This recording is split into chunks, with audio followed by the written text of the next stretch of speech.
Ladies and gentlemen, welcome back to Driven Wyld. Today we are talking about Matt Walsh cancels Doordash for a new tipping policy. So as we all know, as Doordash drivers, if there is no tip, we are not taking the trip. Hashtag no tip, no trip. But this person from the Daily Wire, Matt Walsh, he thinks that this Doordash policy is making the tipping epidemic decidedly worse. Ah, boy, here we go. And Doordash has always been known for tipping, so what has actually changed here? So with that said, I want to go over everything that's being said in this video, how it actually is for Doordash UberEats and Grubhub drivers, and everything in between. So with that said, let's get started. Well, if you've been listening to this show over the past year, you have heard me on a few occasions lament the tipping epidemic in our culture, the tipping scourge, the out-of-control proliferation of tipping. Everybody wants a tip now, everywhere you go, no matter how mediocre their performance. So right off the bat, he has literally just called out anybody and everybody who works on tips in their entire life. And yes, there are places where there should absolutely have not been a tipping prompt at all, like self-serve kiosks or landlords or something to that effect. But Matt Walsh has also been known to outright say, I don't tip, period. Because of this story, which I find so annoying that I am compelled by forces of nature outside of my control to talk about it in the daily cancellation. You mean the innate narcissistic behavior that you normally extenuate towards wanting to receive a service for free, even though it's a luxury service? Yeah, okay, I already know what you're about. Oh, okay, I see what you did there.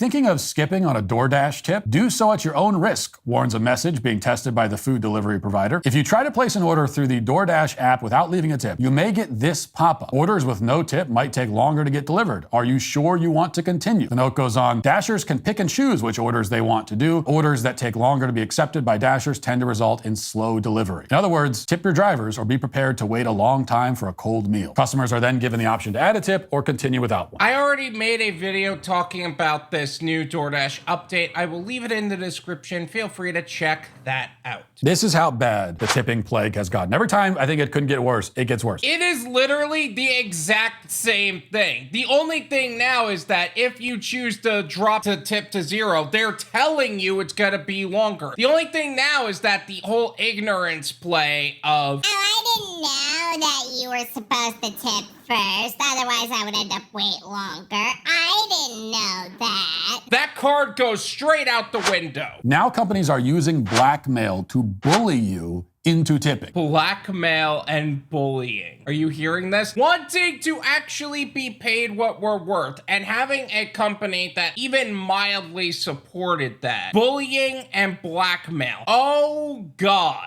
What an embarrassment of a human being this guy is. NBC spoke to a DoorDash driver who made his case for why we should tip him. Here's what he said. It hurts your feelings. It hurts your feelings more when they tip you a penny. The food delivery service added this pop-up disclaimer as part of a pilot program. It's 5 miles. And maybe there's a $1 tip, maybe. But it's just like, I don't know. Are you gonna take that order? No, I'm not gonna take that. Definitely not gonna take that. And that's exactly the point. No tip orders or low tip orders. I know everything I need to know about that guy. They have unrealistic expectations of the driver. They're probably gonna have unreasonable demands of what they expect from the actual delivery. Honestly, I wouldn't even approach a customer this entitled. Are you kidding me? It hurts his feelings when you don't tip. So make sure you tip or the man on the bicycle might start crying, which is maybe the best case against tipping that I could possibly make. I like how he took the one sentence and took it out of context instead of actually taking a realistic approach to this, because that's the kind of piss poor integrity and character that the failures of the Daily Wire hired. And not to mention how abusive this guy already proved himself to be. Oh, the guy on the bicycle's gonna start crying, yeah! What, are you gonna cry now? Come on, cry, baby, cry for me. Come on, cry. Deep in the recesses of my brain, a tiny red-hot little flame began to grow.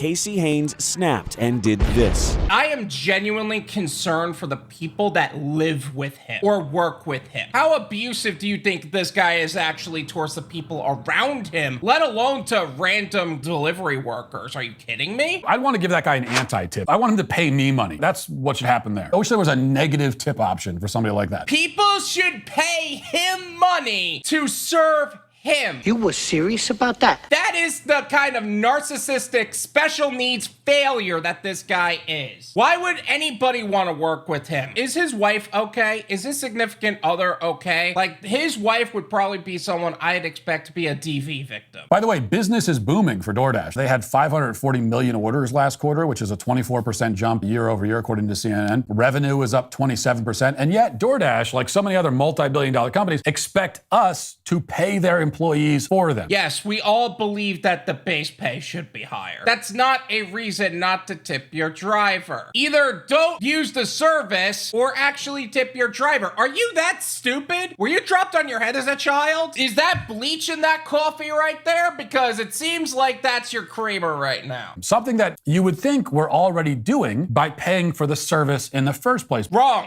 That's 100% wrong. That is so inaccurate, it literally proves my point. What you're paying for is the order to be placed at the restaurant through DoorDash and for the order to end up in a delivery pool. You didn't pay your driver. We have the right to say no. And you, a whiny little shit, is too butthurt by that entire concept because somebody told you no. What a freaking narcissistic failure. But no, DoorDash demands that we pay for the service and then also pay extra for the worker who is performing the service. You mean you should pay someone for receiving a luxury service? Oh my God. You are such a victim. Oh man. This is why it ultimately costs you $87 to have a hamburger and fries delivered to your house from a restaurant 3 miles away. And that's how you know he's an idiot, because he can't even do basic math on his own. Because you're paying for the food, and you're paying for the service, and you're paying for the worker rendering the service. And these are all 3 separate charges, and then you're also paying the government. So just to get the hamburger, you're paying the restaurant, you're paying the company, paying the worker, you're paying the government. It starts to feel excessive to a lot of people, which is why they may choose not to tip. Actually, let's go over each of those subjects right here. You're paying the company. A service outside of a restaurant. You're paying the restaurant. The restaurant themselves being on the platform to begin with. Paying the worker. The driver in which is delivering your food. You're paying the government. And the taxes that should be paid regardless. So you're upset that there are entities outside of one party that are being paid right now. Like, what kind of dumbass logic is that? If you don't want a luxury service, don't order a DoorDash. Unless he's painting some sort of narrative on purpose, which sounds like the piss poor integrity and character that is Matthew Walsh. But now DoorDash is actively threatening you with deliberately poor service if you attempt to order a pizza without having to mortgage your house to pay for it. Oh, they're threatening you with deliberately poor service. That is not at all what's happening here. What's happening here is that the people that were already choosing not to tip already are being notified now that if you choose not to tip your drivers, this is what's gonna happen. And which was always the case anyway. Congratulations, you actually got notice of how this thing frickin' works. And DoorDash and Uber Eats, they're perfect little microcosms of the tipping problem as a whole. The incentive structure has been thrown wildly out of balance. You mean people that should have received tips for their service and should have received compensation for their service is actually looking to get paid for that service and you're upset about it? What kind of dumbass logic is that? Now, it used to be that you would tip in certain limited circumstances as a reward for exemplary service. When it initially came out, if you want to get back into history, because it seems like that's the route you're taking, tips were an acronym for to ensure prompt service. That was in coffee shops, to ensure prompt service. That was before the service was rendered. Now, you're not only expected to tip everyone in every service job, but you're also expected to tip before the service has been performed. DoorDash, UberEats, Grubhub, those are literally the only services where you're going to see that. And not to mention the people that tip before also tip after, and the people who don't tip before don't tip after. So there's no trust there. There's no truth there. You're lying. You always have lied, and you always will lie. Because that's kind of piss poor integrity and character. That is the failure, Matt Walsh. You may tip your DoorDash driver 20% only to get your order 30 minutes past expected delivery time anyway. And this is where he makes up a bunch of scenarios that literally have nothing to do with the actual service that is within the control of the driver anyway. Oh, the restaurant put your order on the back burner? That's obviously your fault. Let's abuse you. Let's choose to abuse you. And your food is cold, and like someone took a bite out of your sandwich already, and you already tipped them. And again, that rarely ever happens, and those drivers end up disappearing almost immediately. And they're trying to put the blame on us because that's the kind of narcissistic tendencies that is this failure. The tip has become an act of coerced generosity, which it never was before, and it was never meant to be. The same thing applies even to coffee shops and other places that now ask for tips. Most of the time, they're asking for the tip before they have completed the service that they're supposed to perform. So they could figure out a way to screw that up, and you've already tipped them for it. I actually made a video talking about how those kind of problems have been getting out of hand myself. I'll leave that in the description. Feel free to check that out. That's not, we already paid and you're asking us to pay again, because that's what he'll complain about next time. And that's number one. Number two, most people don't carry cash on them anyway. Trying to make a problem where there wasn't one to begin with. Just the other day, I went to a coffee shop, ordered a regular coffee for myself, and then a fancy specialty coffee for my wife. And, you know, she always wants a fancy coffee. I always tell her, look, your fancy coffee, it's going to take longer. Yeah, just get your regular coffee. It's all the same anyway. It's just caffeine. She wanted the fancy coffee. Fine. The employee flips over the dreaded iPad with the tip amounts, and there was no friendly request for a tip. No friendliness at all, actually. She barely said a word through the whole transaction. She didn't say anything, and then just flipped it over and walked away. Like, really? Expecting me to reward her for doing as close to nothing as she possibly could. Although, to be honest, I think I'd prefer that they just silently flip the screen over than do the other thing that they usually do, which is, you know, they flip it over and they say, it's going to ask you a couple questions. No, it's not going to ask me a couple questions. It's going to ask me one question, and you and I both know what that question is. Stop trying to disguise your panhandling like it's some kind of survey you're conducting. Like I said, he's looking for a problem when there isn't one, just to justify his poor behavior. That's what narcissists do. That's the abusive behavior they normally take. I wanted to go hit the no tip option, as I always do these days, but because I'm dumb and clumsy, I accidentally hit the wrong button and I tipped $1, tragically. It was so tragic. I tipped $1.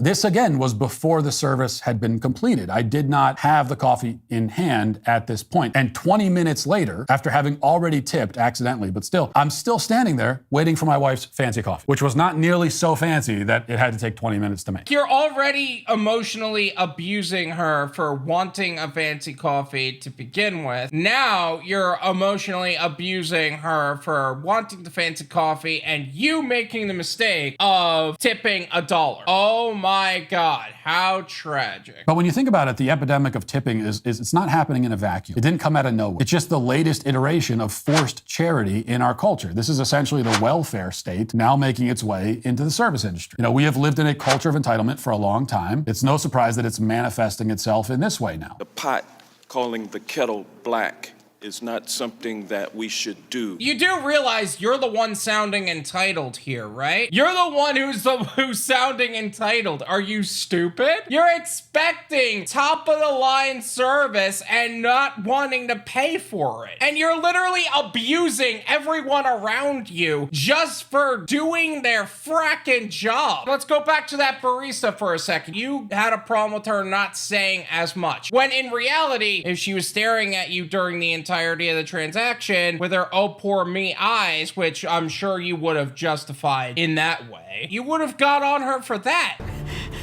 And now they're staring at me. They know I don't want to tip, but now the people behind me can see what I'm doing.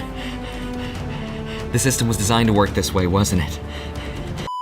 And the biggest problem with the forced or coerced charity, whether it's a government entitlement program or a pop-up on DoorDash threatening you with cold food if you don't tip your driver ahead of time, or a sullen, scowling cashier flipping an iPad over, expecting a tip for doing literally nothing. In all of these cases, the coercion tactics may prove profitable for those wielding them, but they don't do what willful, voluntary charity and generosity does. When somebody chooses of their own free will to be generous, free of any emotional blackmail or coercive tactics, tactics or force. Their charitable act naturally breeds gratitude and connection and appreciation. Which is why we as drivers don't want to work with no-tip customers or low-tip customers. You keep being the terrible and horrendous human being that you possibly want to be, because you reveal yourself right away. I see a $2.50 order. $2.50 is pretty much the base pay. Oh, I'm sorry. $2 now because they just lowered it. Either way. You have literally revealed your hand saying, I am an abusive monster who has literally ruined the lives of everyone around me by my existence. Why would I want to work with someone like that? Heck, that cashier probably thought the same thing. He's like, oh god, it's this guy. The abusive monster who always complains about something that I do because clearly nothing is good enough for him. Oh my god.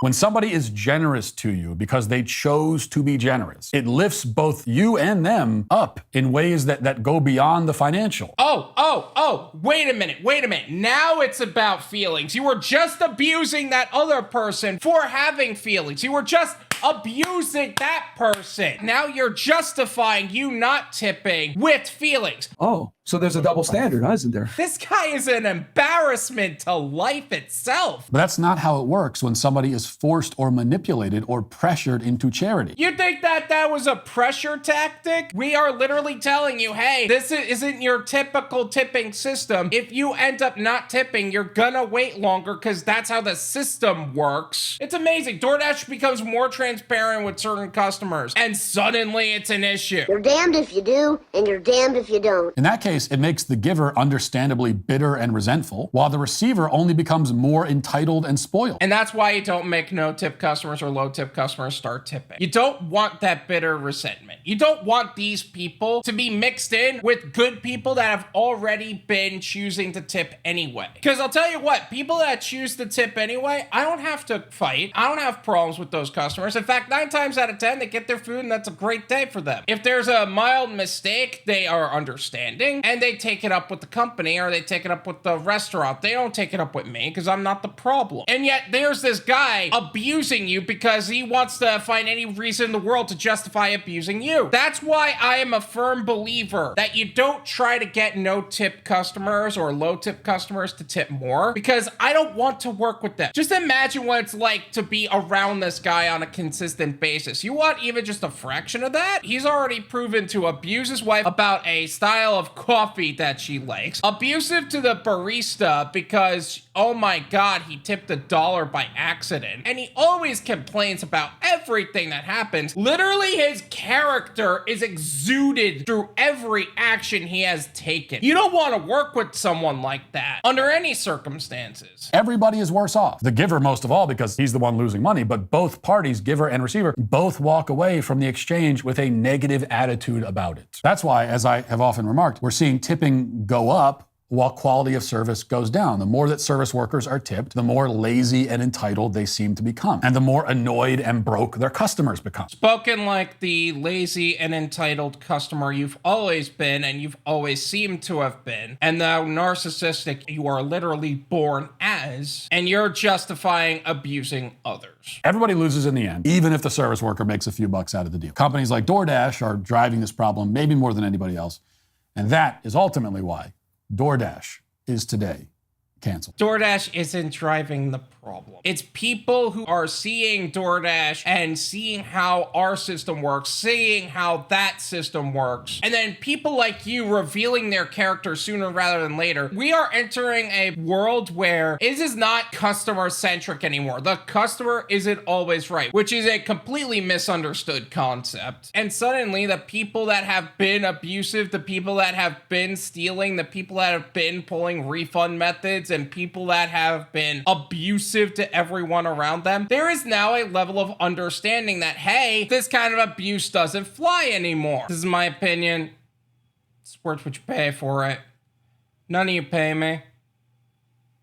There you go. Honestly, I think he said more about his character complaining about the situation than I even need to actually go into. He complained about having to tip. He thinks that people should pay to serve him. He thinks that it's justifiable to abuse coffee shop workers and blame everyone else. You wanna know what happens when you're disrespectful to a coffee shop worker? They take their time. They don't have to rush you out. I think this guy is such a narcissist and such a Karen that it is unheard of for him that somebody would stand up for themselves and say, I'm not being abused like that. Don't even get me started on how he was abusing a guy on a bike for saying that it was genuinely hurtful for him to see an order with pocket change tip or really low tip and choosing not to accept those orders. And then using feelings to justify why he doesn't like to tip. Are you insane? Please don't coerce me into tipping. I don't want it.